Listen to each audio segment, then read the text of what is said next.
Halo Sobat Bincang Energi. Ketemu lagi kita di program seru kita BES, Bincang Energi Siaran Terkini. Bersama saya Kunto dan Bang Buas di sini. Jadi meski libur-libur gini ya, kami akan tetap siarkan info-info terhangat dan terkini seputar energi. Oh iya, nggak lupa juga kalau mau saksikan acara-acara kita ini bisa di website kita bincangenergi.id atau di berbagai sosial media Bincang Energi nih, dari mulai Instagram, Twitter, Facebook, sampai ke YouTube. Jadi jangan sampai ketinggalan lah.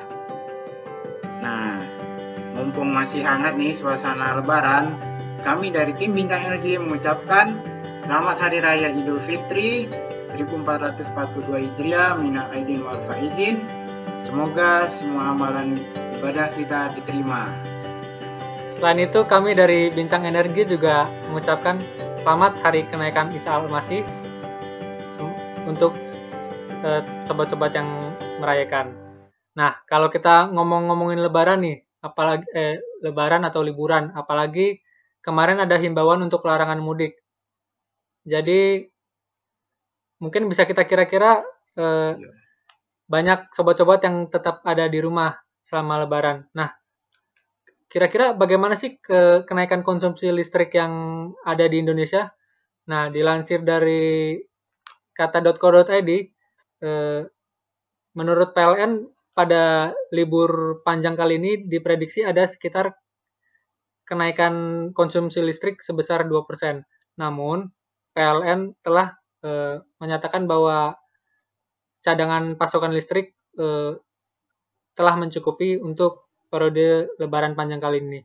Nah, kalau kenaikan listrik cuma 2%, padahal kan selama liburan ini mungkin kita banyak masak-masak ya. Nah, waktu masak-masak itu telah diprediksi juga Nah, iya benar banget peningkatan akan konsumsi LPG. Nah, bisa kita lihat nih contohnya salah satu di Provinsi Jawa Barat. Di Provinsi Jawa Barat saja selama libur Lebaran ini Pertamina menambah pasokan LPG sebesar LPG 3 kg sebanyak 2,4 juta tabung. Nah, itu hanya di Jawa Barat saja. Mungkin di beberapa daerah memiliki pola yang sama. Selain itu, selama Lebaran ini mungkin kita banyak beraktivitas di rumah sehingga menghasilkan sampah atau limbah rumah ya. Nah, kabar baik berikutnya datang dari kota Surabaya. Dilansir dari kompas.co.id, pada hari Kamis 5 Mei 2021 lalu, Presiden Jokowi telah meresmikan pengolah sampah energi listrik atau PSEL yang berada di tempat pembuangan akhir Benowo, Surabaya. Pengolah sampah energi listrik ini merupakan kerjasama antara pemerintah kota Surabaya dengan PT Sumber Organik. Pada awalnya, pada tahun 2012, pembangkit listrik ini menggunakan metode landfill gas power plant, namun hanya bisa menghasilkan 2 MW per 600 ton sampah tiap harinya. Kemudian, mulai tahun 2015, mulai dikembangkan metode gasification plant, sehingga pada 2021 ini setelah mulai digunakan metode gasification plant di mana dapat dihasilkan sekitar 9 megaton watt 9 megawatt per 1000 ton sampah per hari. Sedangkan dari Surabaya sendiri ini perharinya dihasilkan 4000 ton sampah per hari. Sehingga jika pembangkit sampah energi listrik Benowo menggunakan 1000 ton sampah per hari, hal ini menarik perhatian PLN yang berencana akan menggunakan sisa 3000 ton sampah per harinya untuk pembangkit listrik menggunakan metode co-firing. Pada kesempatan tersebut juga Presiden Jokowi menyampaikan agar program ini menjadi pilot project supaya diikuti oleh beberapa kota atau daerah lain. Kemudian selain pembangkit listrik dari sampah ini, kira-kira ada pembangkit apalagi sih Bang yang menarik di Indonesia?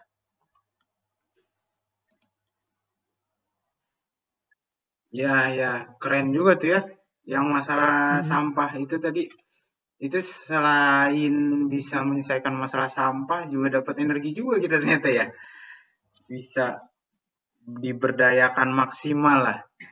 Nah, kalau itu di Jawa Timur nih, dari area Sumatera nih nggak mau kalah juga nih. Ternyata di dekat Pulau Bangka juga udah ada rencana pembangunan pembangkit listrik besar nih, yaitu pembangkit listrik tenaga thorium.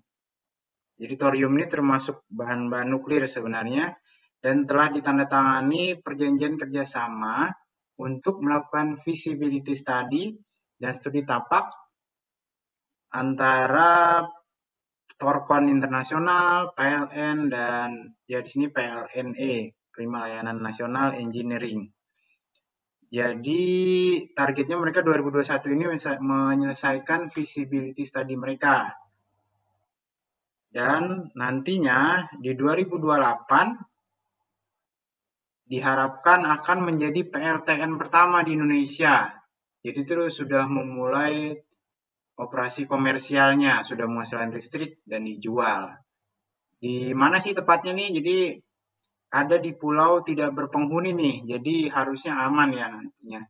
Pulau tidak berpenghuni di perairan Bangka, berjarak sekitar 30 km dari Pulau Bangka. Itu jadi semoga tercapai dan aman lah ini untuk pembangkit listrik tenaga nuklir pertama di Indonesia. Wah, pembangkit listrik tenaga nuklir. Setelah itu, Pasti itu seperti yang kita tahu juga hmm, sangat minim sekali dengan emisi karbon ya. Nah, ngomong-ngomongin karbon ini sendiri, sebetulnya ada nggak sih Bang upaya-upaya atau cara-cara dalam kita menanggulangi emisi karbon di dunia ini?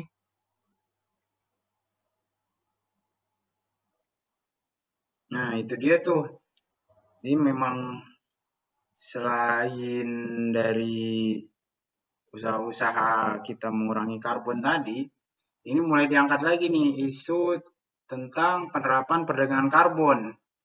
Dilansir dari katadata.co.id, tengah Mei ini isu perdagangan karbon mulai dihangatkan lagi nih, dihadirkan lagi. Pemerintah tengah menyiapkan aturan mengenai nilai ekonomi karbon atau perdagangan karbon. Regulasi ini diharapkan menjadi solusi jitu bagi negara Indonesia ya dalam mengurangi emisi CO2. Jadi ini seperti kayak anggapannya seperti jual beli karbon ya. Tapi Maksudnya jual beli karbon tuh gimana Bang? nah ini dia nih serunya. Jadi nggak semata-mata kita jual karbonnya terus ada yang beli terus entah diapain ya di-utilize langsung itu enggak. Jadi sebenarnya menurut Direktur Eksekutif Masyarakat Energi Terbarukan Indonesia, itu Pak Paul Butar-Butar, jadi dalam aturan perdagangan karbon, pelaku usaha ini awalnya pelaku usaha yang memproduksi emisi ya, ini awalnya harus memenuhi batas atas emisi. Jadi mereka harus punya angka maksimum emisi karbon yang bisa mereka keluarkan lah. Nah, kalau ternyata mereka sudah mencoba mitigasi untuk menurunkan emisi karbon tersebut ternyata masih lebih, nah inilah yang akan diberikan kredit karbon atau mereka seperti membayar sejumlah dana yang tentunya sesuai dengan nanti mungkin ada perhitungannya sesuai dengan berapa banyak karbon yang mereka keluarkan yang melebihi dari batas atas emisi mereka. Nah, dananya itu nanti akan diutilize atau diberdayagunakan untuk pengembangan energi terbarukan di tempat lain ataupun bahkan konservasi hutan nih. Makanya di sini di berita ini pemerintah memprediksi atau mengestimasi Indonesia bisa meraih pendapatan tambahan yang cukup besar melalui mekanisme perdagangan karbon, yakni hingga 350 triliun menurut proyeksi Kementerian Lingkungan Hidup dan Kehutanan. Jadi itu benar-benar dananya untuk ada sebagian yang untuk mengkonservasi hutan nantinya mungkin, karena memang dari Kementerian Lingkungan Hidup dan Kehutanan sudah memprediksi sebesar itu. Wah, menarik sekali ya perdagangan karbon itu. Selain itu juga ada kabar baik nih datang dari dunia internasional. Dilansir dari kata.co.id, Badan Energi Internasional melaporkan bahwa kapasitas listrik dari pembangkit listrik energi baru terbarukan bertambah 280 gigawatt sepanjang 2020. Tambahan tersebut merupakan yang tertinggi dalam 2 dekade terakhir, seiring upaya dunia beralih dari energi fosil untuk menangkal perubahan iklim. Kemudian juga Direktur Eksekutif Badan Energi Internasional Fatih Birol mengatakan bahwa penambahan listrik dari energi terbarukan ini mayoritas berasal dari pembangkit listrik tenaga surya dan angin. Dan diprediksi juga tambahan kapasitas listrik dari pembangkit energi terbarukan akan terus meningkat.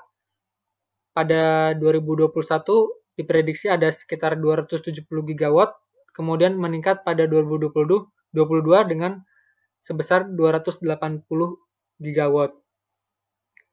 Kemudian diyakini juga bahwa instalasi PLTS akan terus memecahkan rekor dan diperkirakan ada sekitar lebih dari 160 gigawatt kapasitas PLTS dipasang setiap tahun hingga 2022, atau 50% lebih tinggi dibandingkan dengan instalasi PLTS pada tahun 2019.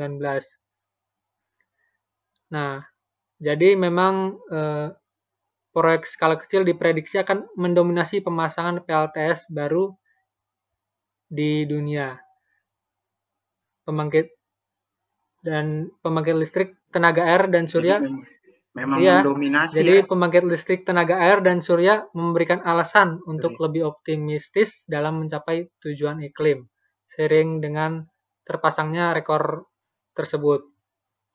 Nah, kita udah dengerin info-info seputar energi 2 minggu terakhir. Menarik sekali ya Bang Kunto. Mungkin waktunya kita sudahi dulu. Jangan lupa untuk tetap ikuti program BES ini 2 minggu ke depan. Betul ya Bang Kunto? Yo, jangan sampai ketinggalan. Dan ini merupakan informasi terhangat dan terkini tentang energi dari Bincang Energi. Jadi sekian dari kami. Saya Kunto, Bincang Energi. Saya Boas, Bincang Energi. Salam energi berkelanjutan.